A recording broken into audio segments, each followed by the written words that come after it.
que eu fui para uma igreja, fui convidado a congregar numa igreja, eu comecei um trabalho naquela igreja com nível de ensinamento, porque a igreja não era doutrinada em cima de questões bíblicas.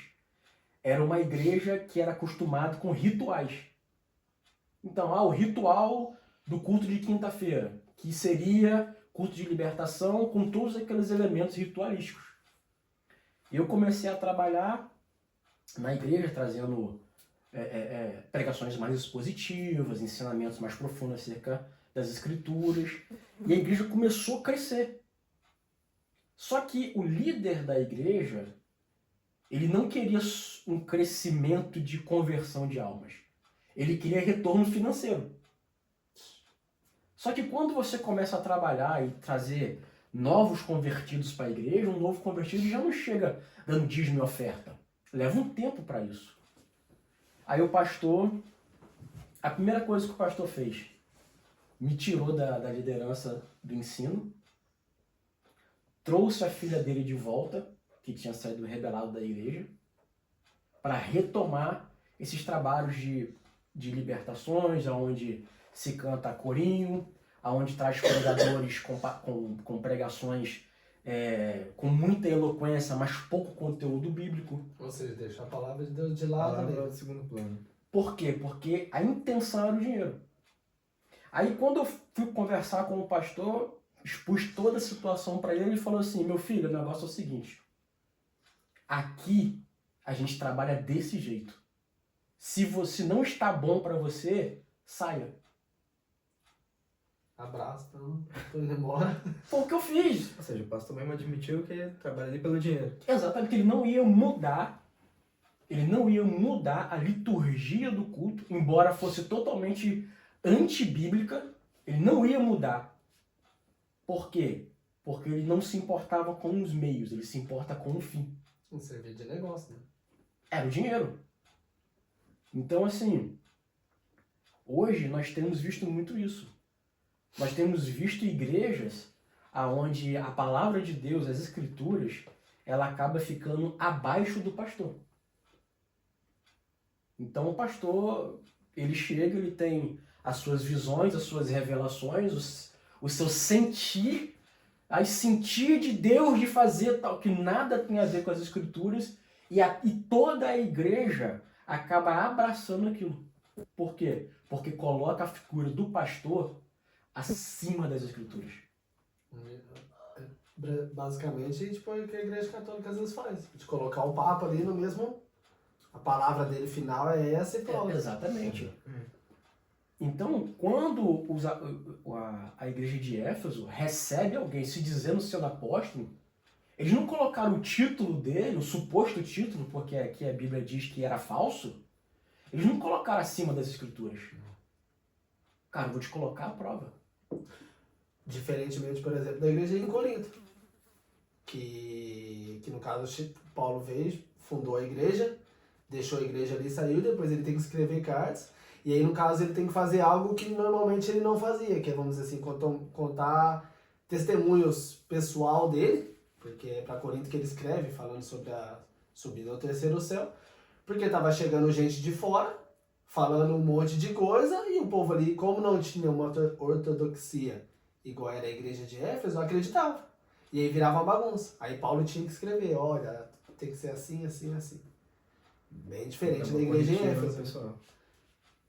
Bem diferente da igreja de Éfeso. Exatamente. Então a gente acaba vendo que, eu acho que o primeiro ponto para uma igreja saudável é colocar a Bíblia Em primeiro lugar. onde ela tem que estar. Acima. Ela está acima de tudo e de todos.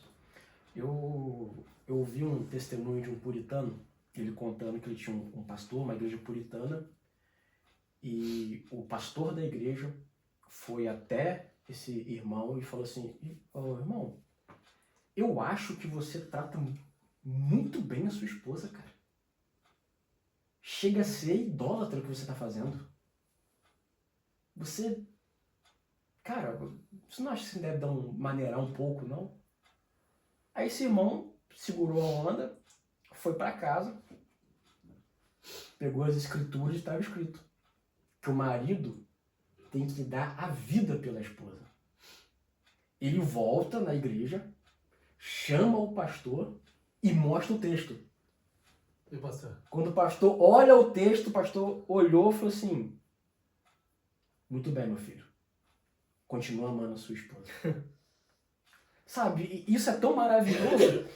Cara, você vê um pastor que ele entendeu que ele mesmo não está acima da Bíblia. Ele reconheceu que... Ele reconheceu que ele estava errado. E como que ele reconheceu isso? Através das escrituras. O problema é que às vezes tem uns que é meio que distorcer o que está na escritura. Às vezes o irmão traz aquilo ali mostrando a verdade, aí, bom, não é bem assim. Aí tenta pegar, mas desse jeito Dá e uma tal. volta, Acaba, tenta tornar. exatamente, entendeu? Cara. Pra formar algo que fica agradável a ele. Tanto isso como acontece muito hoje em dia também, a pessoa aplica parte das escrituras. O que você vê muito hoje que é pregado?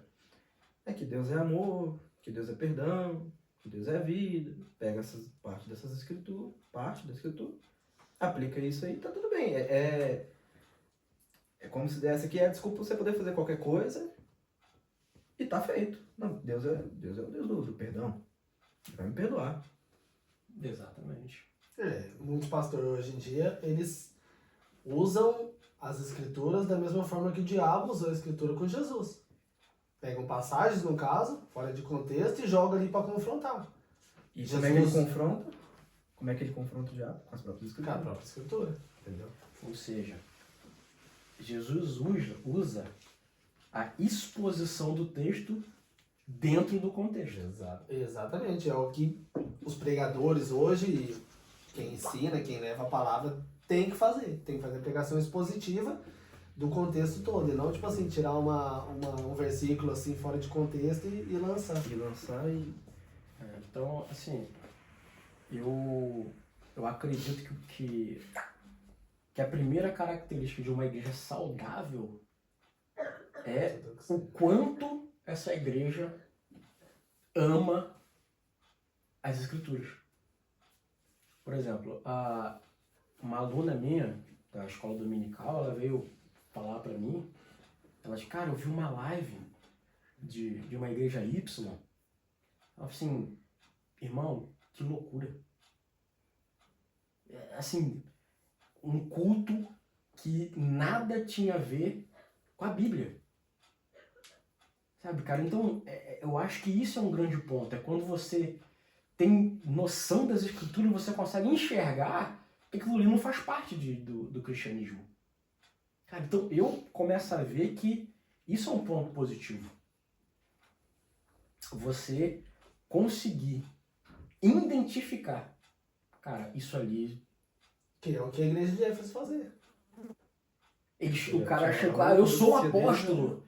Começava a falar ali, 15 minutos, já batia o olho e falava, não, você tá muito pode ir fora, embora. tá muito fora. Cara, sabe, então, não, qual o seu ideal de igreja? Cara, o meu ideal de igreja é que a igreja seja bíblica o suficiente na palavra e ponto. para que quando alguém vier pregar, a própria igreja poder fazer a análise dela.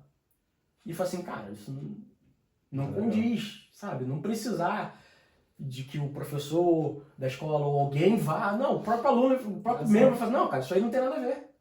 É até bom, por exemplo, o próprio pregador, se ele chegar um pouco antes e começar a conversar com os irmãos da igreja, ele vai ver que os irmãos ali é entendido na palavra, então ele tem que tomar muito cuidado com o que ele vai falar lá em cima. Porque tem uns que às vezes chega, eu vi um filme uma vez, o cara fazia a igreja como um comércio, né? Ele fazia a igreja como um negócio. Ele falou assim, o que eu falo lá na frente, o pessoal dá amém. O pessoal, tipo assim, dá glória a Deus. E eles nem sabem. Aí o cara falou assim, não, mentira. Eu falei, não, eu tô te falando, eu vou falar lá na frente uma receita de bolo, no meio da minha pregação. Eles não vão nem entender e vão dar amém. Vai lá pra você ver. Chegou no domingo, o rapaz foi e realmente aconteceu aquilo. O cara pegava a escritura no meio da pregação, ele falava não sei o que, de farinha, não sei o que. E os irmãos lá dando amém. Por quê? Porque não tinha esse cuidado que a igreja de Éfeso tinha em relação à escritura. Porque se tem, fala assim, pô, esse cara tá viajando. O que ele tá falando? E se tem uns caras viajando que tá falando, pregando, é que tem gente dando palco. Hoje em dia não tem muito. Infelizmente, não tem a preocupação das próprias pessoas de ir atrás. O que o pessoal quer? Se acomodou. Vou chegar na igreja, tomar uma semana toda. Ah, a semana foi ruim, mas vou chegar na igreja, vou receber uma bênção, vou receber uma prosperidade, vou cantar 2 louvores ali, vou ficar feliz, vou sair da igreja felizão. Bom, você não quer você o contrário. Era você ir para a igreja, você ser confrontado, era para você se questionar o que você realmente está fazendo, se você realmente está fazendo certo, mas você sair dali e começar a aplicar isso na sua semana e você ir evoluindo. Não era para ser isso, mas se tem gente pregando qualquer coisa, é porque tem gente dando pau. Eu vi um pastor uma vez comentando, ele falando assim, que mudou os valores. Que o certo é você passar a semana inteira bem, você passa 6 dias bem da semana, para que no último dia, no domingo, você vai chegar na igreja e você vai ser confrontado. E ali, no caso, você vai enxergar os seus pecados, você não vai sair legal. É ao vivo, então é normal. Aí você vai chegar ali, você vai ser confrontado, você realmente vai ver que não tá legal. Então você, tipo assim, o dia ali não foi legal, tipo assim, eu realmente tenho que mudar. Por quê? Para que os outros dias da semana você passe bem. Você sabendo, no caso, aonde você tá pecando. E hoje é o contrário. Você passa a semana inteira ruim, mal, por quê? Porque tá distante da palavra, distante de Deus. Aí você busca um único dia da semana para você ir lá e receber uma palavra de conforto. Vamos dizer assim, hoje em dia é a palavra tipo amaciante, né? Que é pra dar aquela maciada, não é? Você ficar legal. Eu vejo assim, eu sou um cancerígeno, só que aí eu vou, ao invés dele abrir o câncer, quimioterapia, radioterapia, eles me dão uma dipirona. Pronto. Um dia ali eu tô bem, o resto... Sabe, é muito paliativo. A exposição hoje das escrituras é muito paliativa. O cara tá afundado no pecado, e o cara chega na igreja e fala, irmão, Jesus está aqui, quer te dar uma bênção. Sabe, isso não gera confronto, não gera transformação, não gera mudança. Então você pega uma igreja doente. É uma igreja que o próprio Deus fala assim, você me dá ânsia de vômito, eu olho para você e você me faz mal.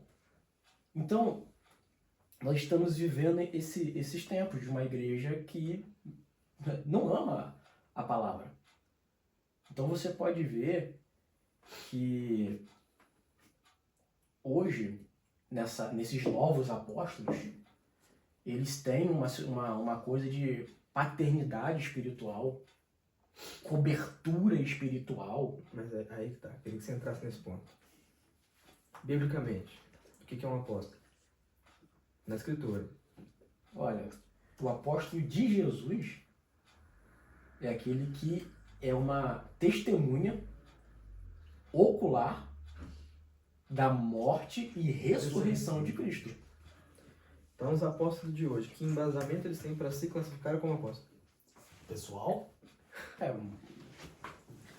Alguns vão dizer que teve uma visão, uma revelação. Olha, nas cartas de Paulo, como que ele começa? Saudações de Paulo, apóstolo escolhido por Cristo. Ou seja, por exemplo assim, os outros apóstolos, eles acompanharam Cristo, eles foram os testemunhos da morte e ressurreição, correto?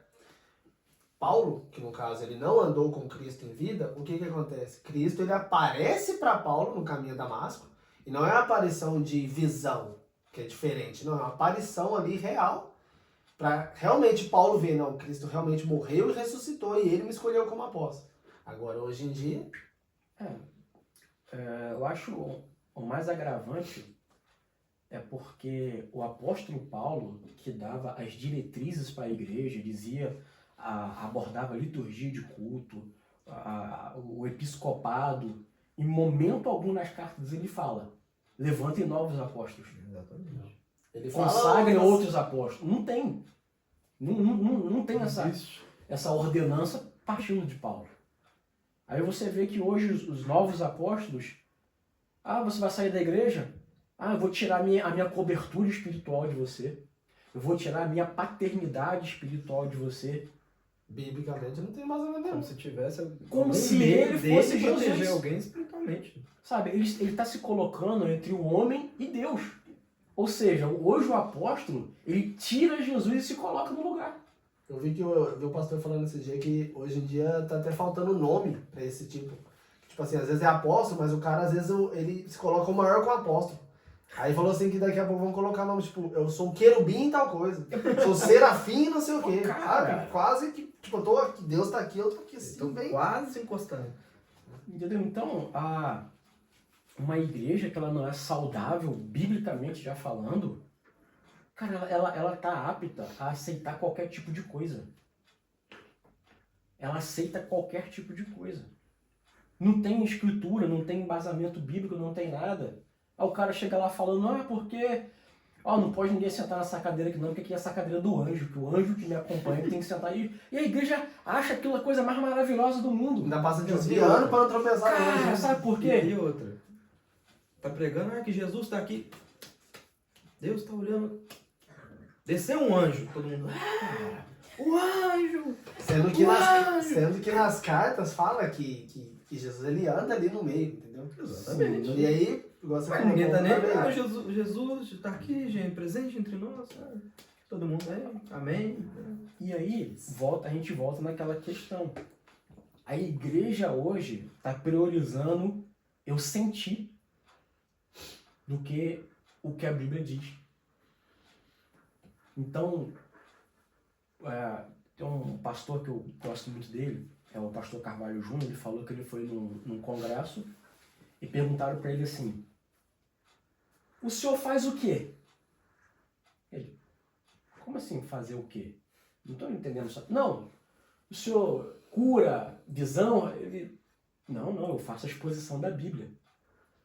Ah, é só isso? Só isso. Ih, rapaz, não vai dar quase ninguém no seu culto, não. Aí ele falou assim, irmãos, ninguém está preocupado com a Bíblia. Mas se chegar o irmão falando que viu um pedaço da asa do anjo, cara, vai todo mundo para lá. Pronto. Vai todo mundo. E aí você vê, é uma igreja preocupada em sentir. E não é uma igreja preocupada na revelação das Escrituras. Não é uma igreja preocupada em se aproximar de Deus. É uma igreja que vai para o culto para se sentir bem. Para sentir algo sobrenatural, para sentir algo fenomenal. Então a gente vai ver que tem inúmeros louvores. Essa até é uma frase do Leonard Ravenhill que ele fala, olha, tem muitos louvores mandando tirar o pé do chão. Mas não tem nenhum louvor para colocar os joelhos no chão. Por quê? Porque falta ortodoxia. Distorceu. Sabe? Nós perdemos esse deleite, esse prazer pela palavra. Sabe? Eu acho, como a gente eu já lido com escola, ensino há muito tempo, uma coisa que é muito nítida. Sabe, cara? Você prepara uma mensagem, prepara todo um estudo e tal, e é meia dúzia que vai no culto de ensinamento. Mas quando é festividade da igreja, aparece gente de tudo quanto é lado. Que nem é da igreja. Chama gente dali, convida gente dali, gente daquilo. Vai ter o quê? Vai ter comida. Vamos. Sabe? Então você vê que a igreja quer festa. A igreja quer sentir bem, a igreja quer um monte de coisa que não tem necessidade. Eu estava na escola uma vez, eu estudava na época, chegou um rapaz lá vendendo um livro de medicina. Ele cursava medicina, não sei o que, e ele começou a dar uma palestra. Aí no meio da palestra ele falou assim, olha, eu vou fazer uma pergunta. Quem acertar as 3 perguntas, vai ganhar o livro. 3 perguntas que eu vou fazer. Aí ele desconversou. Aí fala assim, aí irmãos, tal, aquele negócio, rapaz, aquela novela que tinha aquele boi, que tinha um negócio de um boi na novela, aí o cara, o boi bandido, pô, é isso mesmo, tal. Aí depois ele pergunta, agora a pergunta, quais são as 3 formas de se contrair HIV? Aí, pô, ninguém sabia. Aí ele falou assim, tá vendo?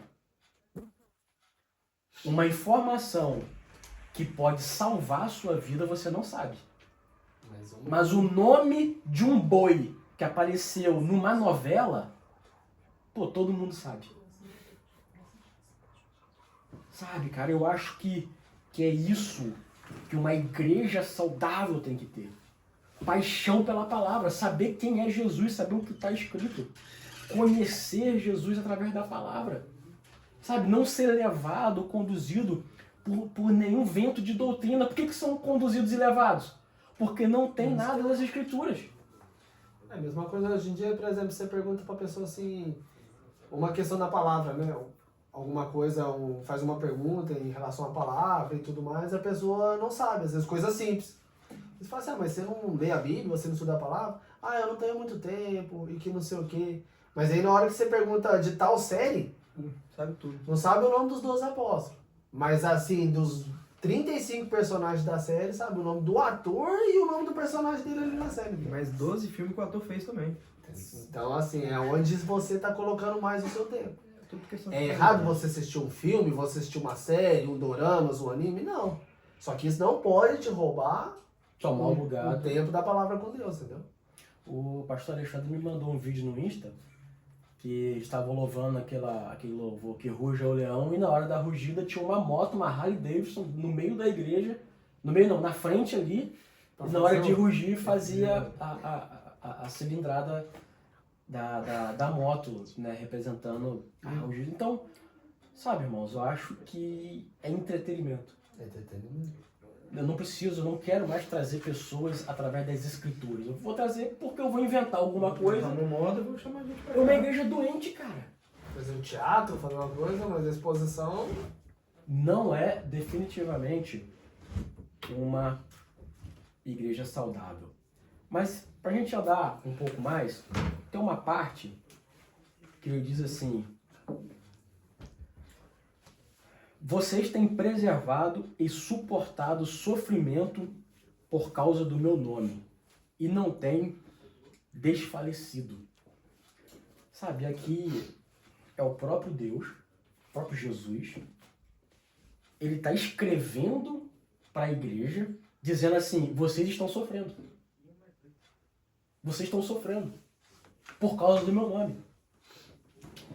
E eu não vejo Jesus falando assim, eu vou tirar vocês do sofrimento. Ele não está falando isso. Mas por que hoje nas igrejas é só mensagem de triunfalismo? É sempre, eu vou vencer, eu vou ganhar, eu vou levar para casa, eu vou ser super, eu vou ser mega, eu vou ser hiper, não sofrimento não. Viva a sua melhor vida aqui na Terra. Rapaz, imagina Paulo ouvindo isso. Cara, não tem. Sabe, cara, então eu acho que mais uma característica de uma igreja saudável é você mostrar para ela o que é real. Olha, a gente vai sofrer na Terra, não tem como. Vai ter perseguição. É uma coisa que eu gosto muito na nossa igreja. Que é bem aberto. Quem tá lá tá porque sabe que tá sendo pregada a verdade. Por quê? Você chega lá, o próprio pastor Alexandre. Gente, na hora do apelo. Quem quer aceitar Jesus, tudo, sua vida tá ruim, tá difícil, vai piorar. Mas pelo menos agora Jesus vai estar contigo. É isso. É isso. Vai vir mais prova, vai vir mais... Mas Jesus agora você vai estar caminhando junto com Jesus. É uma coisa que eu gosto muito da nossa igreja. Porque é aberto, cara. Porque também pega um novo convertido. O cara só escuta... Não, quando você aceitar Jesus, cara, você vai prosperar. Você vai aceitar Jesus, sua vida agora vai andar pra frente. Você vai ser o cara... A primeira aprovação que vem, o cara pula fora. Não vai querer continuar. Por quê? Me prometeram uma coisa que não tá vindo? A gente vê que, eu até já comentei sobre isso, a nossa forma de evangelizar é uma forma muito light, é uma forma oferecendo coisas que Jesus não prometeu e que nós nem estamos oferecendo Jesus. A gente evangeliza. Cara, você tá mal? Cara, vem pra igreja, que tudo vai ficar bom. Ah, você quer um casamento? Cara, vem pra igreja que Deus vai te dar um casamento. Ah, você quer uma porta aberta, uma porta de... Cara, vai pra igreja que é ali. E o cara vai.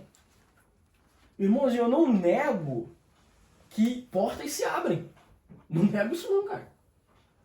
Só que quando a porta fecha. Eu tive uma experiência de um irmão que ele foi convidado, ele estava com AIDS, descobriu que estava aidético, e ele passou a frequentar os cultos, e o pastor orando, todo mundo orando pelo irmão, fazendo campanha, aquela coisa toda. E num determinado dia ele volta para fazer o exame e descobre que não tinha nada. E contou testemunho na igreja, contou como milagre, aquela coisa toda. Algum tempo depois o irmão começou a falhar cultos, até o dia que não foi mais. E o pastor juntou eu e mais alguns irmãos e fomos procurar o cara em casa. Aí fomos na casa do cara, encontramos a esposa dele e ela falou, olha, ele não tá em casa não. Você não sabe pra onde ele foi? Não sei onde ele tá não. E coincidentemente, no trajeto, a gente indo embora, a gente foi a pé, no trajeto de volta, encontramos o cara sentado no bar. Ou seja, ele nunca quis Deus. Ele nunca quis Jesus. Por quê? Porque nós, como igreja, oferecemos a cura. Cara, vem pra igreja que Deus vai te curar. E ele foi, encontrou o que queria, Receber, não tem mais nada pra fazer ali. porque foi aquilo que foi oferecido para ele. Então, eu acho que uma igreja saudável hoje é uma igreja que se limita a pregar o evangelho. É uma igreja que sai desse evangelho triunfalista, esse evangelho que sempre promete mais e mais, mais e maior, mais e melhor. Cara, aí você vê livros de viva o seu melhor nessa terra. Traga à existência aquilo que não existe. E pregações assim também. 5 passos para conquistar o que você quer. 3 maneiras de alcançar a bênção de Deus. E é isso. E fica só nisso. Então você vê que uma igreja, uma vez perguntaram ao mestre, fala para ele assim, mestre, se a igreja fosse mais perseguida, ela seria mais santa? Ele, não, de forma alguma. Se a igreja fosse mais santa, ela seria mais perseguida. Então hoje você vê uma igreja que é a cara do mundo. Ou seja, quanto menos santa, menos perseguido. Menos perseguições. Porque abraça todo mundo, né? Abraça qualquer coisa. Porque hoje em dia, no caso, como você falou, tipo, não tem esse confronto da palavra com o pecado. Deus, ele recebe você do jeito que você tá. Você pode estar nas drogas, você pode estar no homossexualismo, na condição que você for, ele vai te receber de braços abertos. Mas a partir do momento que você tem um encontro real com Deus, você tem que se transformar na palavra. Não tem como você continuar aquela vida. Se você continuar aquela vida indo na igreja, alguma coisa nessa igreja está errada, ou você não tá, assim, você realmente não foi salvo, não tem Deus na sua vida. Porque não tem como você ter o mesmo estilo de vida. Não existe você tendo um encontro real com Deus, você não precisa alguém ficar ali, ó, você tem que parar com isso, você tem que parar com isso, com aquilo. Não, é automático, essas coisas vão te incomodar e você vai largando mão. O problema é que as igrejas hoje, muitas igrejas hoje, as igrejas liberais, né, que hoje em dia tem, falam assim, não, vem pra igreja e continua do jeito que tá. A pessoa, por exemplo, assim, a vida dela é o quê? Antes da igreja. Um barzinho, uma festa, uma baladinha, namorar com várias meninas ou vários meninos. Aí a diferença dela hoje, no caso, ela tem a mesma vida, só que no domingo ela vai na igreja. Aonde que mudou? Não mudou nada. Não. Porque às vezes a igreja não traz a palavra, não traz a palavra expositiva, ou seja, não vai confrontar essa pessoa. Entendeu? Só vai falar assim, olha, Deus é amor, e Deus te ama, e Deus aceita você como você é, e tudo mais, e fica nesse amassejador de ego, entendeu? Então, Em Romanos 12 vai dizer a gente aborrecer o mal, andar nos caminhos do bem e aborrecer o mal, e não se deixar levar pelos modos do mundo. Ou seja, tudo que você tem que mudar, você tem que andar de acordo com a palavra. Agora você vai começar a aborrecer tudo que é mal, você vai largar a mão e não deixar se moldar por aquilo que o mundo quer pra você. Então, aí entra o ponto, você aborrecendo o mal, entra naquela questão, mais santo, mais perseguido. Mais perseguido.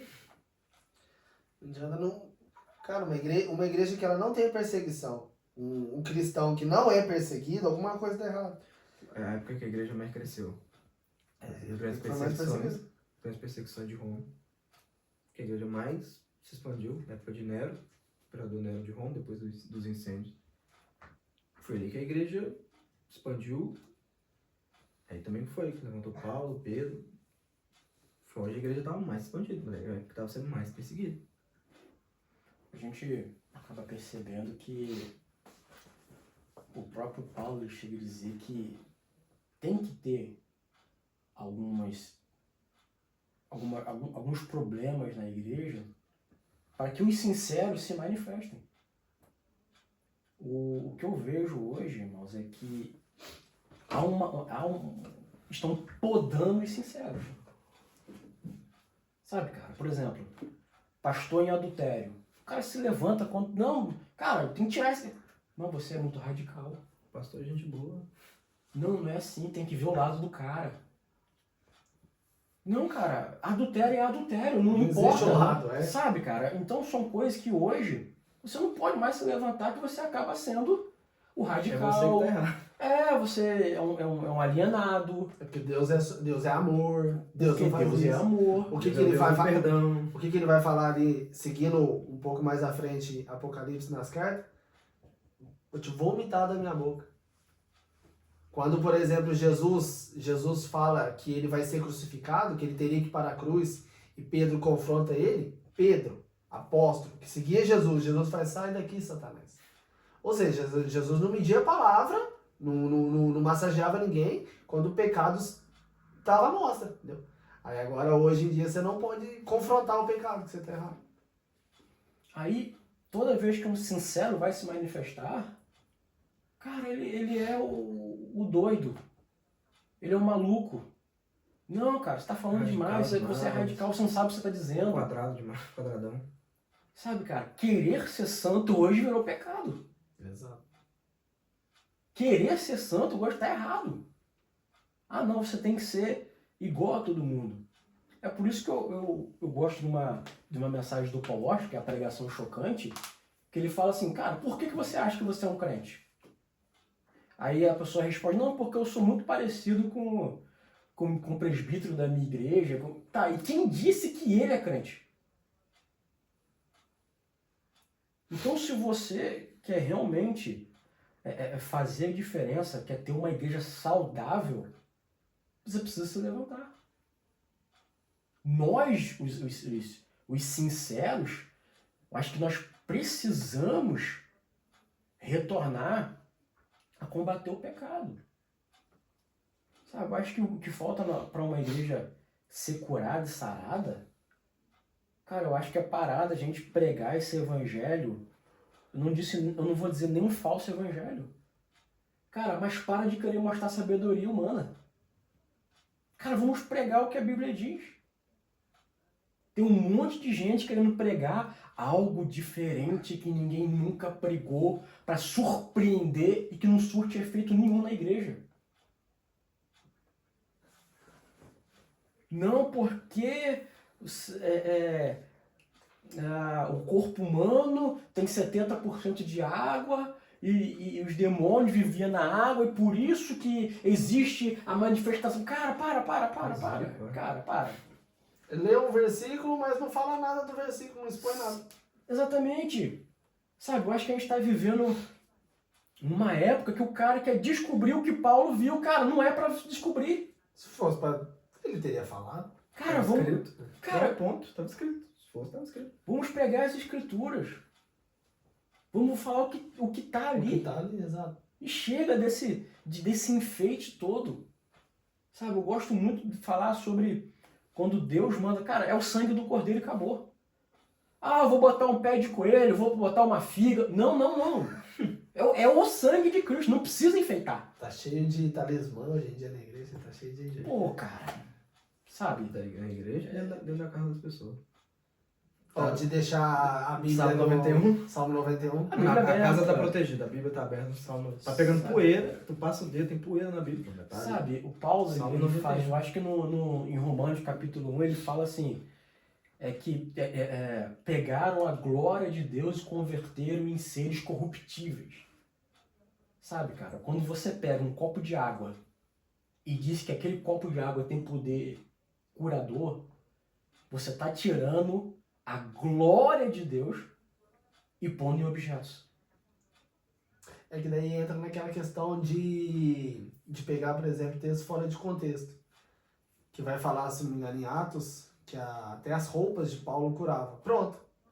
Já é uma passagem ali pros pregadores hoje em dia da toalha santa, da toalha ungida, não sei o quê. Mas de onde você tirou isso? Ah, porque aqui, ó, fala que as roupas de Paulo curavam. Cara, aí você tem Bíblia aberta no Salmo 91.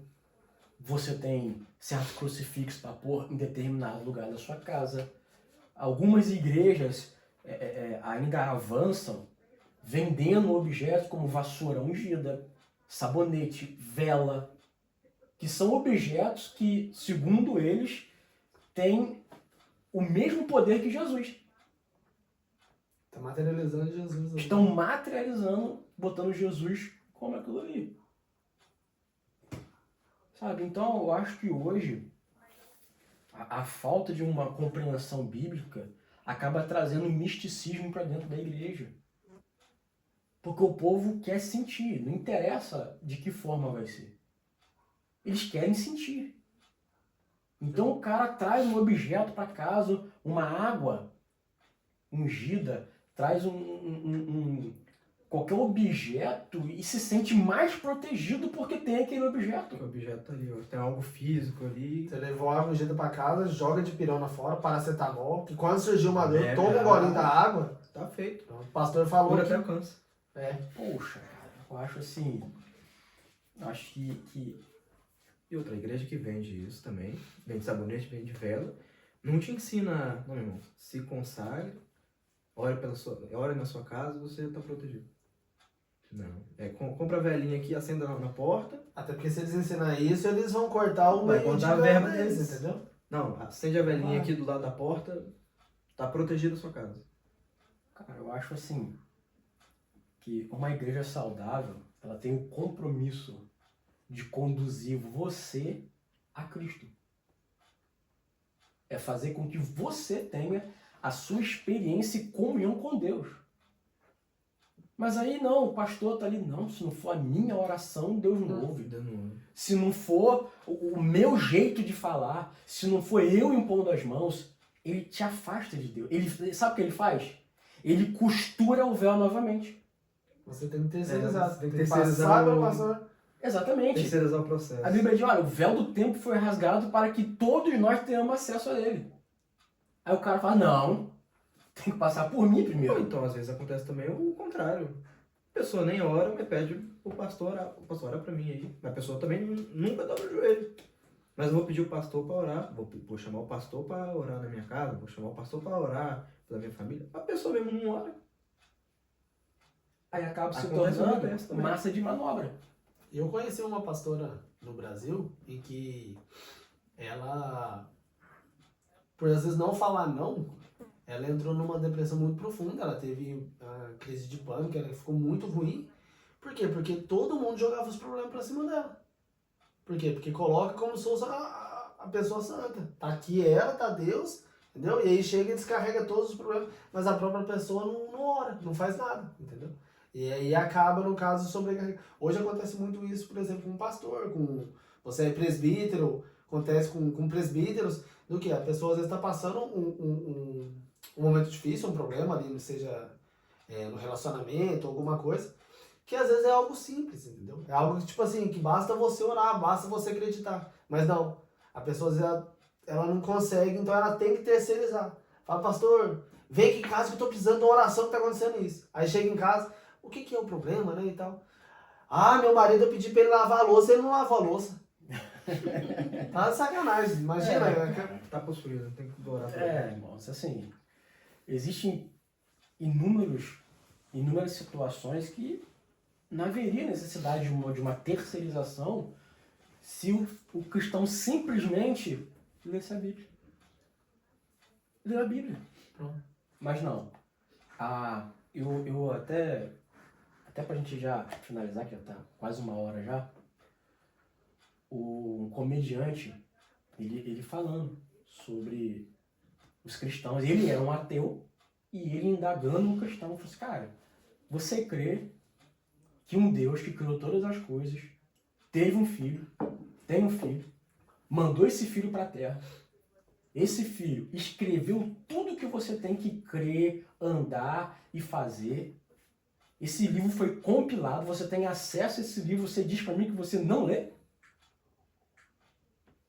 Aí ele começou a zombar e falou assim, não, sabe por quê? É porque o livro é muito grande. E eu não preciso ler ele todo não, porque eu tenho alguém que aos domingos me manda só o filé. Tem um pastor, no caso, que pega as escrituras e entrega só o filé mignon das escrituras para ele. Fala o que quiser lá na frente, eu vou acreditar. Cara, assim, e além do mais, você falar que existe o filé mignon da Bíblia, não, cara, a Bíblia ela é toda... tudo, você precisa de tudo. O filé mignon, a Bíblia é o filé mignon. Então, o que é esse filé mignon para ele? São as partes das escrituras que me agradam. Tirada fora de contexto que vai massagear o ego da pessoa. É o que me agrada. Então esse é o filé mignon. Mas quando faço isso, cara, se arrepende. Abandona o pecado. Ama a sua esposa. Vai passar... Ah, não. Aí não. Aí, pai, isso aí Como é que é a frase que a gente ouviu na quinta-feira? Se o Deus que você serve não te confronta, ele é apenas uma versão idealizada de você mesmo. Quem que é? John Piper, o cara sensacional.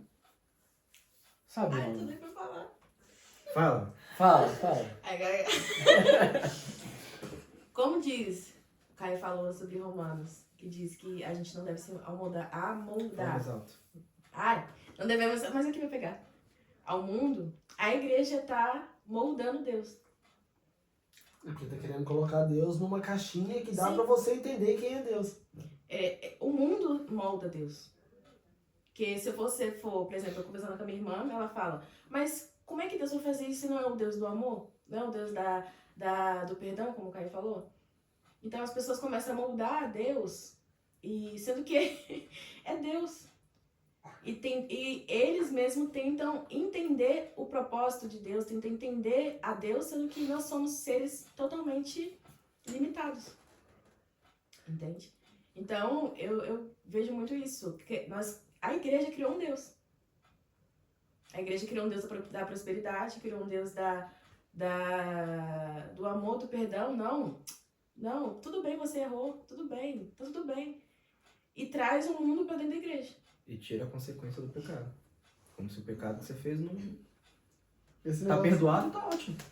esse negócio de Deus, que Deus é só amor, Deus é só não sei o que. O pessoal esquece que Deus é justiça.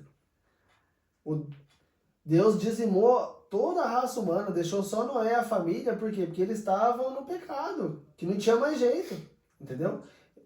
Sodoma e Gomorra, no caso, foi acabada por conta disso, entendeu? E é o mesmo Deus, lá é o Deus de hoje, entendeu? Então Deus não pode falar que Deus é só amor, Deus é só vai passar a mão na cabeça, esquece, isso aí não existe. Tem que ser confrontar o pecado, porque senão... Pegando um gancho no que a Sabrina trouxe sobre eu crio meu Deus. Então, se a gente for olhar para a mitologia, por exemplo, Exatamente. eles criam deuses de acordo com as necessidades deles e eles oferecem ao Deus aquilo que eles querem.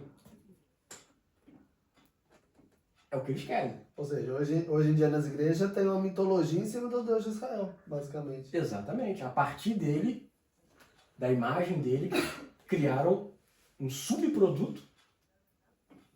Porque quando eu crio o meu Deus, eu adoro ele da forma que eu quero. Eu ofereço a ele somente o que eu quero.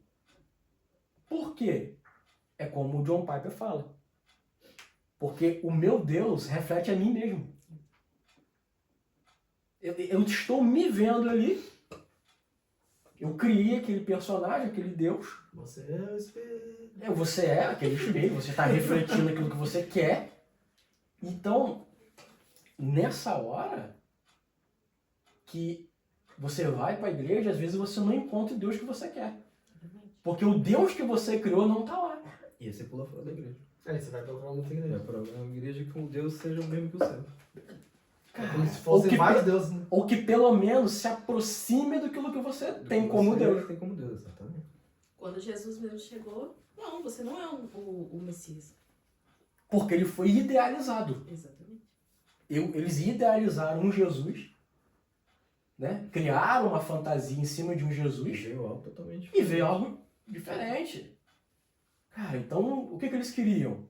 Não, cara, Jesus, esse tal, o Messias vai chegar, meu irmão vai acabar com tudo, ele vai criar uma rebelião, ele vai ser poderoso, ele vai fazer milagres. O que o Judas fez? Eu vou encostar nele. Eu vou encostar nele. Aí foi andando. Aí chega ele, não, eu tenho que morrer pelo pecado. Aí o que o Judas faz? Não, é esse Deus que eu esperava. Não. Tem que amar seu inimigo. Tem Então, que aí- perdoar. Aí eles queriam que Jesus criasse uma rebelião contra Roma. Um discípulo de Jesus vai, corta a orelha de um soldado romano. Jesus vai lá, pega a orelha e bota de volta no lugar. Cara, aquilo ali matou, acabou com eles. Repreende ele. Acabou com eles. Ô, velho, como assim? Sabe, cara, Ô Jesus, acabei de cortar. acabei de cortar, Acabei de cortar, cara, pô. Cara, sabe, e eles estavam idealizando isso. Teve uma certa feita, eu estava congregando numa igreja e tinha o guitarrista da igreja, na época eu era do louvor, mas eu não tocava, eu cantava. E a gente ia regular o som. Aí o guitarrista chamou o irmão dele, que havia se afastado dos caminhos de Deus, aquela coisa toda, para ajudar a gente ali a regular o som, porque ele entendia muito. Aí, mexendo no som e tal, a gente precisava de alguém que soubesse, né? E a gente convidando o cara, vem no culto e tal, cara, não quero não, vou ajudar vocês aqui, vou ajeitar, gosto de vocês, mas não quero saber de igreja não. Que isso, cara, rapaz. Aí, a gente como bom cristão, fala o quê? Rapaz, eu sei que algum irmão pode ter se decepcionado, mas me responda, o que Jesus te fez? Porque, tipo assim, Jesus não fez nada, não fez nada de mal pro cara. A gente, de certa forma, tá trazendo uma pergunta capciosa para desestabilizar ele. Sim. A resposta dele não é o que Jesus fez, é o que Jesus não fez. Ou seja, ele criou uma expectativa em cima de Jesus, que muitas das vezes não foi criada por ele. Alguém passou isso para ele. E ele idealizou Idealizou daquela maneira. idealizou um Jesus salvador, mas não da maneira que ele queria ser salvo. Ele queria um Jesus que abrisse portas de uma multinacional para ele trabalhar. Ele queria um Jesus que desse uma saúde perfeita. Ele queria um Jesus que sanasse todos os problemas deles, psicológico, financeiro, emocional. Ele queria um Jesus que pegasse ele no colo e levasse ele para onde ele quisesse. Só que quando ele chegou na igreja e deparou com um Jesus que fala assim, cara, eu sou o pão da vida. Eu vim para que vocês tenham vida, e uma vida em abundância. Quando ele depara com Jesus e fala assim, olha, Aquele que perder a vida por amor a mim vai ganhar. Ao que ele culpou quem? Por ter saído da igreja? Jesus, porque ele não fez. Esse negócio de você, tipo assim, de não passar sofrimento, de não passar as coisas ruins porque Jesus está contigo, que colocam às vezes um falso evangelismo, vamos dizer assim, é só você ver a própria história, o próprio Jesus. Deixa eu servir, meu. Meu Deus, um gole, né? No caso, a própria vida de Jesus. Ele estava à direita de Deus, né? Ele estava na glória, ele se fez carne, ele veio a esse mundo livre do pecado, e olha o tanto que ele sofreu. Sendo ele livre do pecado, de toda a culpa, olha o tanto que ele sofreu. Para terminar sozinho numa cruz, porque os que andavam junto dele abandonou ele. Então, assim, como que a gente não vai passar por sofrimento aqui? Como que as pessoas, no caso, idealizam uma vida, no caso, com Deus, uma vida na igreja, livre da tormenta, livre das perseguições? Não existe isso aí. Até porque, irmão, nós temos que levar em consideração que a Bíblia fala que você colhe aquilo que você planta. Então não tem como, por exemplo, eu tratar mal a minha esposa 24 horas por dia, ter lá abaixo do cachorro, humilhar na frente das pessoas, fazer aquele monte de coisa, ela abaixa e fala assim, cara, agora eu vou embora. Deus, cadê você? Sabe, você transferir a sua culpa para Deus, sabe, isso é ilógico, cara. Você faz tudo de errado. Você perde uma porta, para Deus abrir uma porta, Deus abre. Aí tu no serviço faz corpo mole, não faz nada, não ajuda, falta, aí é mandado embora. Mas por que fechou a porta? Deus me Cadê abandonou. você? Deus me abandonou. Ou então, é porque eu sou crente, ninguém gosta de mim. Tô sendo O inimigo é o inimigo. O inimigo. É mais fácil terceirizar. O inimigo hoje não precisa fazer mais nada, né? Não, Já tá de braço cruzado, velho. Tomara a vaga dele. Tomara a vaga do inimigo, que ele olha e cara, Tô fazendo nada. eu não fiz isso não. Você tá falando que foi eu, mas não foi eu não. Não fiz isso não. Tudo inimigo. Estão me perseguindo, estão se levantando contra mim. Pois é, cara. Então, assim, eu acho que essa resposta que ele deu não é o que Jesus fez. É o que ele não fez, eu acho que reflete muito pensamento cristãos hoje. É que hoje é muito difícil ver uma igreja pregando pra você orar assim, Deus, entrega o controle da minha vida em tuas mãos. E ponto. Tipo, você orar Você pedindo perdão pelos pecados, Você... pra ele te ajudar, pra você se arrepender. Não, hoje em dia é só... Hoje você vai orar de manhã, acorda. Deus, hoje, pega checklist, proteger minha casa, abençoar meu casamento, abençoar meu financeiro, abençoar, abrir a porta do emprego, e vai dando checklist, mas você não perde nada, você não quer entregar nada para Deus. Deus me ajuda a melhorar, me ajuda a entender os pontos que eu estou errando para que eu melhore, me ajuda a me santificar, a me consagrar, me usa como ferramenta para a tua obra. Acho que o principal é você, tipo assim, orar pedindo a Deus pra ele perdoar os seus pecados. Porque, tipo assim, que você vai pecar todo dia. Vai, depende. Não que você orar pra perdoar os pecados, você possa pecar à vontade. Entendeu? Esquece. Mas, tipo assim, acho que o principal tem que ser isso. Pra você pedir uma ajuda pra ele, pra você não ficar caindo, pra você não ficar errando sempre na mesma coisa. Entendeu? Você pedir pra ele abrir os teus olhos pra isso, te ajudar. Porque, obviamente, quanto mais próximo de Deus, mais cheio do Espírito Santo, mais aquilo vai te incomodar você não fazer a coisa errada. E outra, pedir, isso é uma oração que eu faço todo dia. Pra Deus fazer o que for preciso para que no fim da minha vida eu vá pro céu. Deus, faz o que for preciso. Faz o que for, se tiver que fazer, faz. Arranca isso, arranca aquilo, tira isso de mim, mas não deixa eu ficar fora do céu. Não deixa eu ficar longe do céu, não. Pegando um gancho nisso que você falou sobre o céu, né? Eu acho que dentro dessa vertente, dessa resposta desse rapaz ainda, tipo assim, o que ele não fez, ele não conseguiu enxergar o que já foi feito. Exato. Ou não passaram para ele o que foi feito. Que hoje a igreja, a igreja, em aspas, uma igreja que não é bíblico-ortodoxa, ela vive um momento tão prazeroso e satisfatório aqui na Terra que ela não almeja o céu. Porque ela pode tudo aqui na Terra. Não precisa mudar nada. Não precisa mudar nada. Tá tudo liberado, o que eu fizer de errado eu tô perdoado. Sabe? Então, a igreja não quer mais. Então, você falou assim, sobre faça o possível para mim ir para o céu. Quando a gente lê a história de Jacó, por exemplo, ele já brigava no ventre que ele queria ser o primeiro. Ele vem como segundo. Ele negocia a primogênita. Ele não roubou a primogênita de Tem que ninguém. deixar claro. Isso aí, Negociou. tem muita gente que acha que, tipo assim, então Não. Deus aceitou Jacó mentir ali e passar a perna no... Não. Jacó não roubou a primogênita do irmão. Negociou. Porque o irmão abriu mão da O primogenitura. irmão não quis. Falou, não, eu vou morrer, então eu prefiro um prato de guisado do que... Do que não vai servir de nada a primogenitura. Beleza. Jacó, ele negociou. E a mãe, ela sabia dos planos de Deus. Quando ela sentiu que tinha algo diferente, ela orou a Deus, ela perguntou a Deus, falou assim, olha, tem 2 nações dentro de você. Porém, o menor vai servir o maior.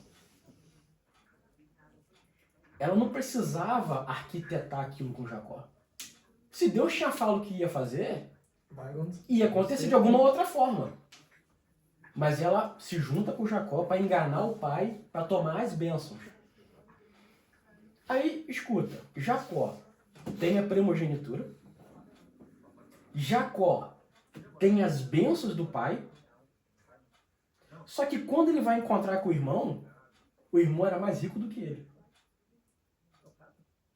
Ele oferece, porque o irmão estava com ódio dele, ele oferece para o irmão riqueza, gado, um monte de coisa, o irmão fala assim, não, cara, não preciso disso não, eu tenho muito.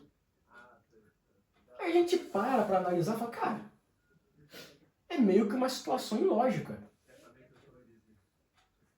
Jacó tinha a primogenitura, Jacó tinha a bênção e o irmão era mais rico.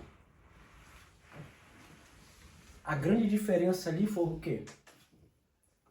Que em momento algum Deus permitiu que Jacó continuasse sendo Jacó.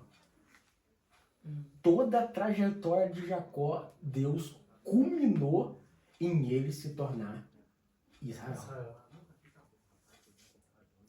Sabe, cara, eu acho que é isso que a igreja precisa entender. Você vê algumas pessoas assim, seja a melhor versão de você mesmo. Pregações coach. Cara, a melhor versão de mim mesmo sou eu 10 vezes piorado. Porque a melhor versão de mim seria se eu fosse igual a Cristo. Então Paulo não falou assim, gente, sejam a melhor versão de vocês. Não. Irmãos, sede meus imitadores naquilo que eu estou me esforçando para imitar a Cristo. Então você não tem que ser você. Você tem que ser Cristo. Eu não tenho que olhar para cara, eu vejo um Gabriel melhoradaço. Não. Eu tenho que olhar para assim, cara, eu vejo Jesus. É isso que a igreja perdeu, esse desejo de mudança. Esse desejo de transformação para alcançar o céu. A igreja não quer saber de céu. Ninguém quer saber de céu. Não. Aí a gente vai para as igrejas hoje, e está chegando aqui o reverendo, o apóstolo, aí vê o cara com as roupas diferentes, com toalhinha, com um monte de coisa, e ele vai fazer uma oração especial para você conquistar todos os seus objetivos, que custa uma bagatela de R$500. Olha, em cima desses falsos mestres e profetas, a carta que você leu à igreja de Éfeso, no verso 6, vai dizer assim: tens, porém, isto, que odeia as obras dos nicolaítas, as quais eu também odeio. Aí você vai pegar aqui o grupo denominado Nicolaítas participava de uma seita que procurava difundir os ensinos contrários ao evangelho, já estabelecidos no início da era cristã. O objetivo era corromper as doutrinas da igreja e perverter os costumes existentes. Ou seja, o que tem de Nicolaíta hoje em dia. E o que Deus vai dizer? Eu odeio esse povo. Ou seja, esses falsos mestres, esses falsos profetas, os apóstolos que se levantam hoje em dia e traz algo que é difundido do evangelho, Jesus vai dizer aqui que Deus odeia eles. Não tem meio termo. Entendeu? Então, tipo... Sabe, irmãos, assim, a igreja precisa odiar aquilo que Deus odeia. Simples. E a igreja precisa amar aquilo que Deus ama. Então Deus está falando para os Nicolaítas, cara, ó, vocês têm um ponto positivo comigo. Porque vocês odeiam quem eu odeio. Exato. Sabe? Então a gente... eles tentam distorcer a doutrina. Porém, irmãos, muitos nicolaítas hoje estão dentro das igrejas. Igrejas cheias, né? Sim, estão dentro das igrejas, se passam por cristãos. Cheias. E de alguma forma, eles começam a deturpar a doutrina. Eu não estou falando de usos e costumes. Eu estou falando da sã doutrina. Eu estou falando daquilo que traz crescimento espiritual para a igreja. Aí agora, tem a questão agora de antéria. É uma pessoa que é gente, tá? Mas ele acredita que ele reencarnou. Tipo assim, ele era... Meu Deus. Tem até um vídeo que eu vi, o cara falou assim, não, eu sou uma lesma. Que isso? Lesma? Uma lesma. Não tinha como ser Tanto animal bicho, legal, né? Uma lesma que encarnou num corpo humano. Joga sal nele pra ver se... E por isso que eu sou devagar nas coisas. Tudo que eu faço é devagarzinho. Eu sou lento, meu pensamento é devagar. É porque eu sou uma lesma e que encarnei Tinha tanto animal legal, pô. Meu Deus, cara. Tanto animal legal. Sabe? Aí tem a outra garotinha que queria ser uma formiga. Não, eu me identifico como uma formiga. Aí o pai, você é uma formiga? Vai pro quintal agora. Não, vai comer folha e mato. É o que a formiga come. Vai. Só que em algum momento, irmãos, é até polêmico, eu vou trazer isso aqui agora, em algum momento isso vai ser aceitável dentro da igreja. Tudo em nome do amor. Eu vou aceitar tudo. A minha filha, por exemplo, hoje ela me perguntando sobre pai, tem uma menina lá que confessou pra mim que ela já beijou uma outra menina. E ela questionando, pai, desde quando existe essa questão de homossexual? Olha, desde o Antigo Testamento já há relatos. Sodoma e Gomorra, por exemplo, eles queriam praticar um ato sexual com os anjos. E Deus destrói aquela cidade por conta disso. Hoje em dia você não pode falar um A contra, né? Mas Deus destruiu a cidade por conta disso. O Paulo vai assim, olha, mudaram o uso natural do seu corpo. Romanos 1 ou 2, ele comenta que homem se inflamando com outro homem, Paulo está condenando a prática. Você viu tanto que a igreja errou, porque hoje em dia... Aí minha filha, mas sempre falei, sim, sempre teve, filha. Só que, antigamente, era proibido. Depois, se tornou aceitável. Depois, se tornou popular. E depois... E em algum momento, vai ser obrigatório. Se você não for... Se você não for, aí você tá errado. Aí o que acontece? Você não pode se levantar e falar nada, Esse é lixado. porque você é o extremista, porque você é o desajustado, você não tem Deus, você não sabe o que está falando, Porque Deus é amor. porque você Deus tá ele é condenando amor, alguém. e Deus não lança ninguém no inferno, e Deus aceita Só- todo mundo. Só para dar um contexto, Deus manda a gente aceitar todas as pessoas, a igreja tem o dever e a obrigação de aceitar todas as pessoas, independente de tudo. Mas também tem o dever e a obrigação de abominar o pecado. Mas é o que as pessoas hoje em dia não entendem. Não é... A gente que não está proclamando ódio contra ninguém. É o ódio ao pecado. Ódio ao pecado. Ponto. A igreja tem obrigação. A pessoa tem que ser uma pessoa... Do mesmo jeito que a igreja tem que tratar um drogado, um ex-presidiário, alguma coisa, uma pessoa assim, machucada pela sociedade. A igreja abraça, cura, prepara aquela pessoa, cuida. É a mesma coisa com o homossexual. A pessoa. O pecado não. Até porque não tem distinção de pecado Sim, maior ou menor. Exatamente. Eu Pecado falo, é pecado. pecado é eu falo pecado e pronto. sempre, cara,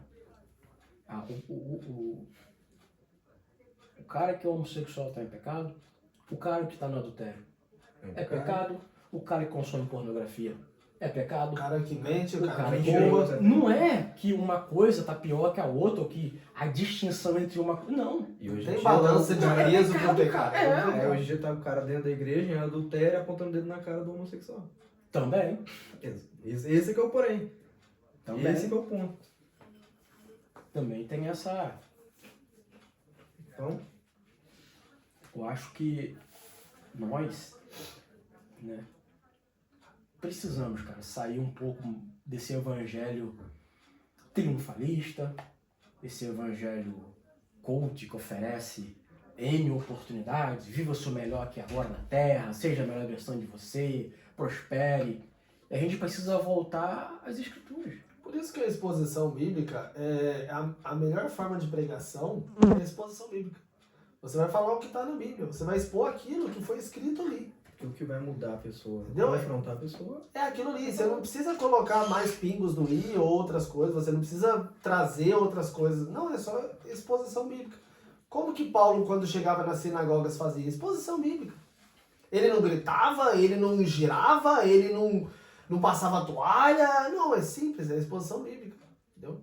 Aí, no caso, é o que a gente fala, que a gente leva a palavra de Deus, a gente que leva os ensinos semanalmente a EBD, ou quando a gente está pregando a palavra, a gente leva a palavra até o ouvido da pessoa e o Espírito Santo faz o trabalho de levar até o coração.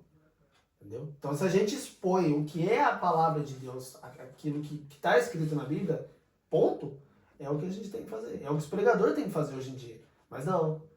Tipo assim, só isso não tá bom. Só a palavra de Deus assim exposta não tá bom. Tem que ter um teatro, tem que ter alguma outra coisa, entendeu? Porque senão a pessoa não vai querer.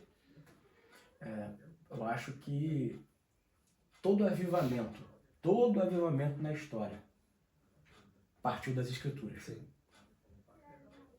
Então não adianta a gente pedir um avivamento se não começa lendo lendo as escrituras. Não adianta. Até porque senão não vai ser um avivamento espiritual, não vai ser algo emocional. Pô, assim, nada contra o louvor. Deus, a Bíblia menciona que Deus habita entre os louvores, aquela coisa toda. Mas você fazer um evento, pôr o nome de louvorzão, botar meia dúzia de artistas gospel, atrair a multidão e achar que isso é avivamento, isso não é avivamento. que mudança que trouxe pra vida das pessoas? Vai ser. Trouxe uma mudança talvez ali na hora. O emocional Na hora, ali, entendeu? Mas saiu dali e pronto. Mas o que eles ganharam pra aplicar no dia a dia? Nada. Ali na hora vai ser legal. Não que não possa acontecer algo assim da pessoa realmente... Mas assim, a mudança tem que partir através das escrituras, da palavra de Deus. Simples. O Jonathan Edwards, não foi o João Wesley. Ele foi um grande avivalista da Inglaterra. É o cara que todo mundo respeita. Embora ele sendo arminiano, os calvinistas têm uma admiração e um respeito enorme pelo John Wesley. Quem que fala sobre a questão do... Que nem vai ver John Wesley no céu? Não tem? Ó. É o George Whitefield. George Whitefield, né? Sim, o George Whitefield. Que eles vão confrontar ele ali pra ver o que ele vai falar de John Wesley, porque era um calvinista, arminiano, e ele fala, né, que não vai nem ver. O povo, então ele não vai pro céu, não. Ele vai estar tão próximo de Deus que eu não vou conseguir ver esse cara. vê-lo. Então você vê o John Wesley, quando ele começa o avivamento dele, ele não começa com carro de som. Ele não começa fazendo teatro, arrumando banda pra tocar na rua. Ele só para e prega. Ele só pregava. Põe a palavra aí. Põe pra lá, não tinha nem fundo musical. Não tinha fundo musical, Não tinha fundo apelo. musical, não tinha apelo, não tinha Apelo. nada. E ele fazendo a exposição das Santas Escrituras, mostrando Deus. E ele traz um avivamento para a Inglaterra. Aí o que aconteceu? Os bares começaram a fechar, as casas de prostituição começaram a fechar, a criminalidade, houve um impacto direto na sociedade. Eu vi eu tava estudando até a Romanos, que eu vou estar levando o ensino amanhã, o Nicodemos falando que quando ele foi fazer, acho que foi um mestrado, doutorado, alguma coisa, acho que após, alguma coisa assim, que ele foi para a África do Sul. E lá na época que ele foi, anos atrás, estava tendo aquele questão do apartheid. Aí ele falou que, por exemplo, ele ia no supermercado. Tinha um supermercado, às vezes, dos brancos, né? Isso. E dos negros. Ou se, por exemplo, você chegava numa fila e você era branco, você tinha preferência para passar na frente dos negros. Não se sentava para comer na mesma mesa brancos e negros. Tinha a praia que era de brancos e de negros. Aí ele ficou, aí teve um avivamento no local que eu não lembro o nome agora ali, teve um avivamento, e aí você vê que realmente é um avivamento. Teve um avivamento espiritual ali, que ele falou, não, eu quero ir lá para ver como que é isso, né, e tudo. E ele chegou lá, ele falou que naquele lugar, naquele avivamento, na mesma fila tinha brancos e negros. Se sentava para comer em comunhão, brancos e negros. Ou seja, ali realmente tinha uma transformação, realmente tinha um avivamento, porque não tinha mais distinção de cor, de raça, de classe, essas coisas. É esse avivamento que tem que ter hoje em dia, entendeu? E não o emocionalismo. O pessoal confunde muito isso, sabe? A questão é você ser batizado do Espírito Santo. Você falou o negócio de ser batizado com fogo. É essa aí rodando e virando, não sei o que. Ah, eu tô cheio de Espírito Santo. Não. Né? Cara, acho cara, maravilhoso quando o evangelho ultrapassa as barreiras da igreja e ele causa impacto na sociedade. Cara, a Inglaterra ela foi dominada. Todo mundo sabia quem era John Owen, Jonathan Edwards, porque eram homens que impactavam na sociedade. Agora, nós cristãos, nos dias de hoje, a gente passa por uma empresa e ninguém nem fica sabendo que a gente é crente, cara. A gente é chamado o crente 007, o crente secreto. O crente camaleão também. O crente camaleão, o crente chuchu. Chuchu que tem gosto de nada. Ele tá no meio da salada e a salada. Ele botou ele na carne e vira carne também junto. Tipo assim. E não porque você não falou assim, você não tem que chegar e falar assim, ó, eu sou cristão, eu vou entrar aqui na empresa, eu sou crente. Não, é o testemunho. É como você age em determinadas situações, como você se coloca diante de um mundo que tenta fazer você aceitar aquelas coisas do mundo. Não aceitar o mundo. Ó, igual, por exemplo, essa semana, eu acho que umas semanas atrás, por exemplo, o pessoal falando no serviço, né, e tal.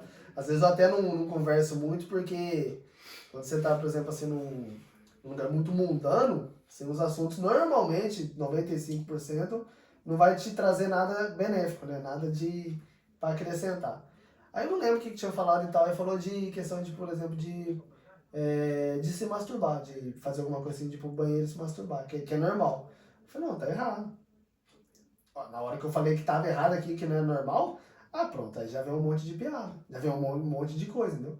Mas é você se colocar contra coisas que vai contra Deus, entendeu? Isso é você ser um cristão num ambiente de trabalho, entendeu? E não você falar, eu sou cristão. Ou senão, por exemplo, que você tá falando, é o quê? Do crente chuchu ou 007, é você não se colocar contra isso. Fala alguma coisa assim, você, legal, legal, realmente é isso, então... Entendeu? A gente tá mais preocupado hoje em dia, até mesmo pelas redes sociais. A gente tá muito preocupado com a nossa autoimagem. Você desagrada a Deus para agradar outra pessoa.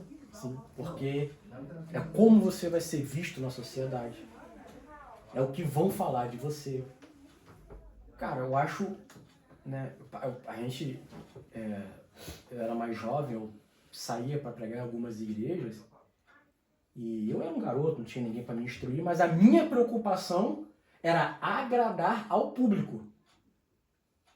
A minha preocupação da mensagem era essa. Não posso trazer uma mensagem dura, senão como que eles vão me ver? Como que eles vão Ninguém dar vai glória gostar, sendo que eu tô... Pô, como que vai Ninguém ser a vai minha gostar de moral? Ninguém vai gostar de mim, ninguém vai me convidar de novo. Por quê? Porque eu tô muito preocupado com a minha reputação. Exatamente. Eu tô muito preocupado com a minha reputação, então eu vou fazer uma mensagem que seja agradável e passe uma imagem de bom moço. A minha esposa foi pregar uma vez, só que tinha tema. E era um tema de Jó, que falava assim, que ao cheiro das águas brotarão como árvore cortada e tal e tal.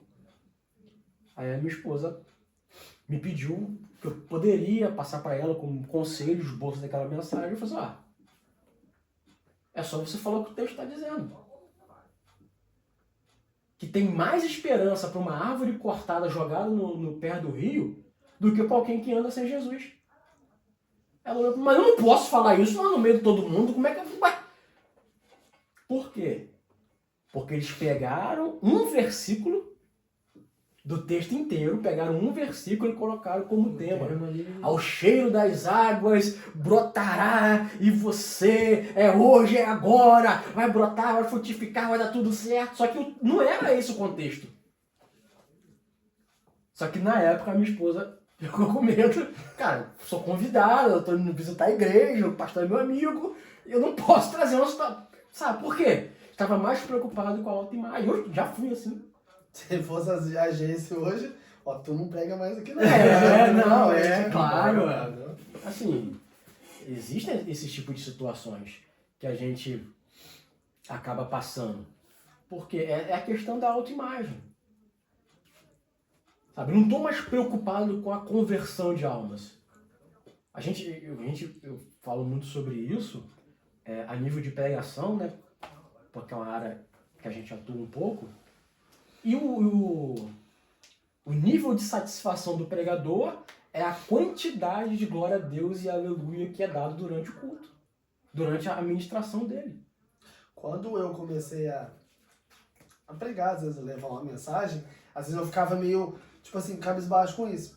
Por quê? Porque, tipo, eu sempre aprendi, no caso, até para você fazer a exposição da palavra, certo? E não tratar como um emocionalismo ou gritar e tal.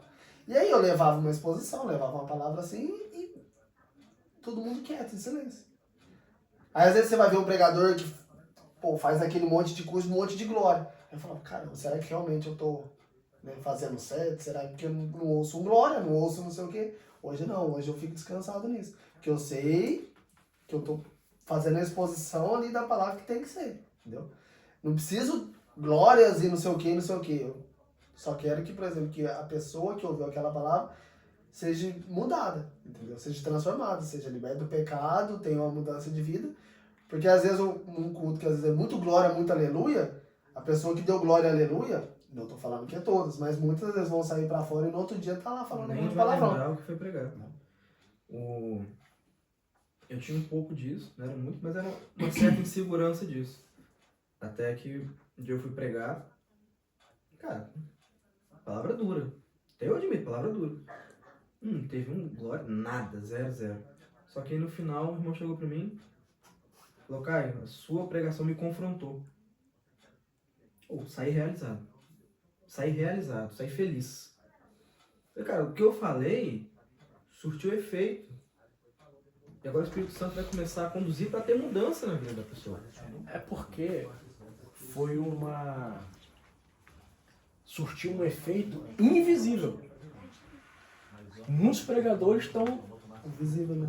procurando um efeito visível, que é o efeito... Por quê? Porque aquilo traz status para ele. É a mesma coisa de quando vai orar pra uma pessoa. A minha esposa mesmo, lá no Brasil, ela ficava um perigo. Quando ia orar por ela, chegava pra orar assim, ficava empurrando ela pra ela cair. Coisava assim, empurrando pra cair, e ela dura que assim, sabe? Tipo, Tem que empurrar pra frente. pô, cara, não, você não precisa disso. Se for pra beleza e cair e coisa, Vai cair sozinho. que o Espírito Santo faça isso, senão você empurrando alguém. Que eu vi até hoje na nossa igreja o pessoal cair e ninguém nem encostava a mão. Não encostava a mão assim na cabeça. Então, Nunca. aí que tá. É poder de Deus ou é sugestionamento? Porque na nossa ninguém cai. Pois. Mas na dos outros que é incentivado, cai. Lembra aquele vídeo do cara dando Kamehameha de. É, tem essas pérolas aí Então. na internet,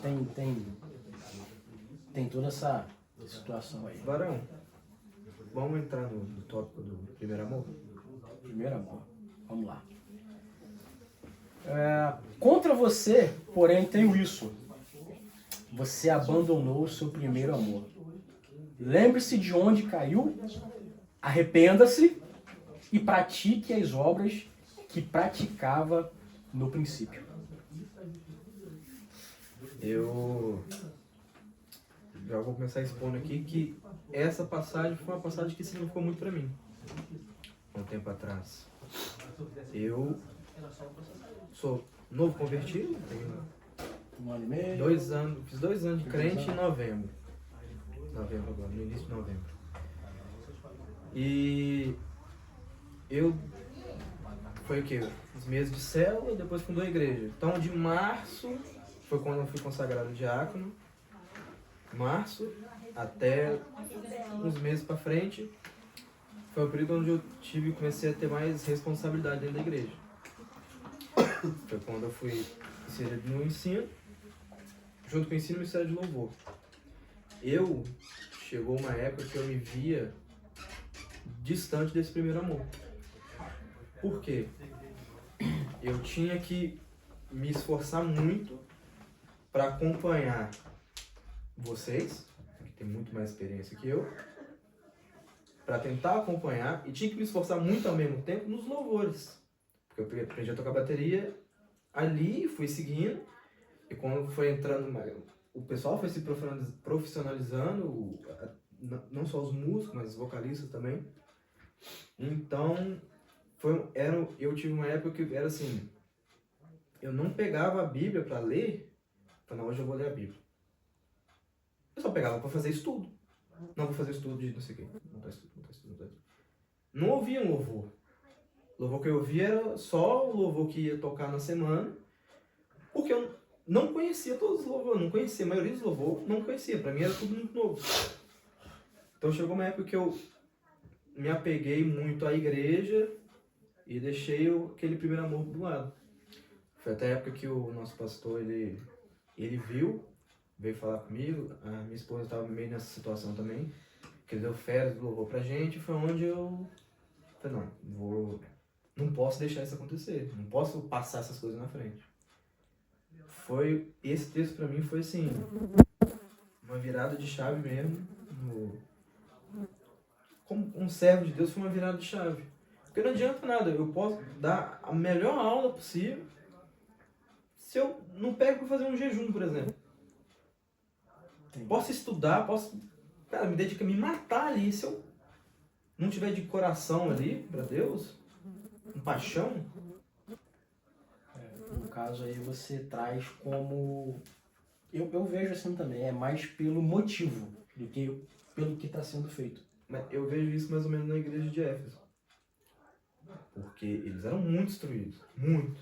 Você vê que eles confrontavam os falsos apóstolos e Jesus elogia isso neles. Que eles, como você falou, eles confrontavam por meia palavra. Só que eles perderam esse primeiro amor. Talvez foi querendo se instruir, digamos assim, se profissionalizar assim, querer saber cada vez mais tudo. Perdeu-se o avivamento, perdeu-se a comunhão. Eu penso mais ou menos dessa forma. Então, assim, esse para mim foi uma virada de chave mesmo. Foi uma coisa que hoje, graças a Deus, eu concilio bem. Não permito acontecer isso mais. Eu gosto. Não, agora eu vou ler a Bíblia aqui. Vou ler de à toa. Vou ler um pouquinho da Bíblia. sem... Não é uma obrigação. Vou É fazer- obrigação, né? Exatamente, porque antigamente era, não, tem que fazer um estudo. Aí eu vou dar aula de quê? Romanos, ler Romanos, aí pega, aí vai na internet, começa a pesquisar aquela coisa. Não, vou ler aqui, vou ler Gênesis.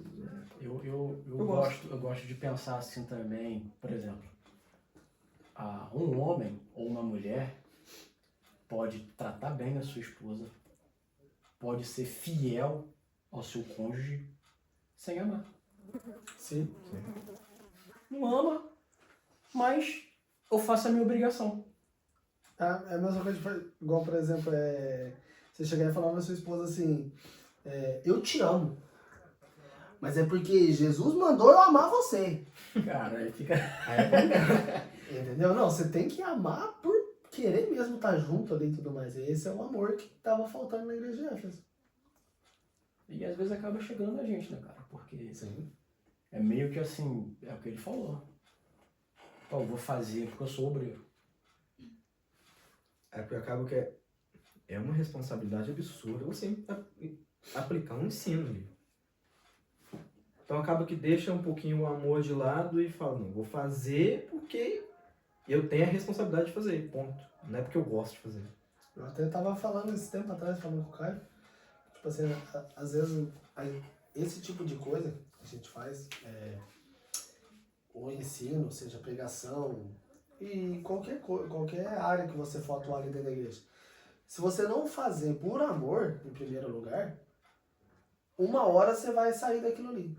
Uma hora você vai se desviar, uma hora vai acabar saindo, uma hora você vai desistir daquilo. Tanto que, por exemplo, a igreja de Éfeso,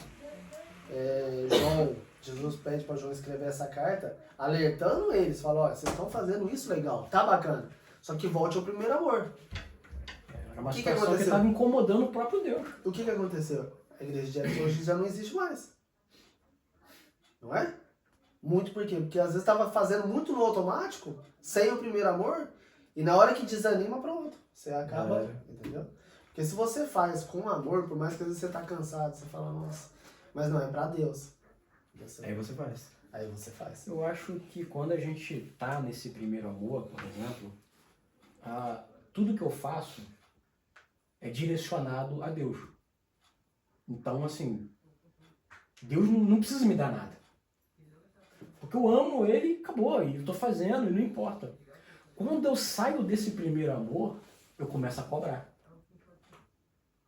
Não, pô, eu preguei e ninguém me deu moral. Pô, eu toco na igreja, o pastor não fez tal coisa assim pra mim, mas fez pro fulano de tal. Por quê? Porque a minha motivação mudou. Eu não faço por causa de Deus. Eu não faço porque eu amo a Deus. Eu faço porque de alguma forma eu me amo. E eu achei na igreja uma oportunidade de me promover. Então, é isso aí. E quando a igreja não atinge as minhas expectativas, eu paro de fazer. Porque você, como o pastor Alexandre fala, você vai pra igreja pelo motivo errado. Você faz pelo motivo errado. E você fazer por qualquer um que seja, cara, as pessoas vão te decepcionar. Não adianta. É igual, por exemplo, Uma hora vai decepcionar você. o Caio recém-convertido, né? Mais novo convertido.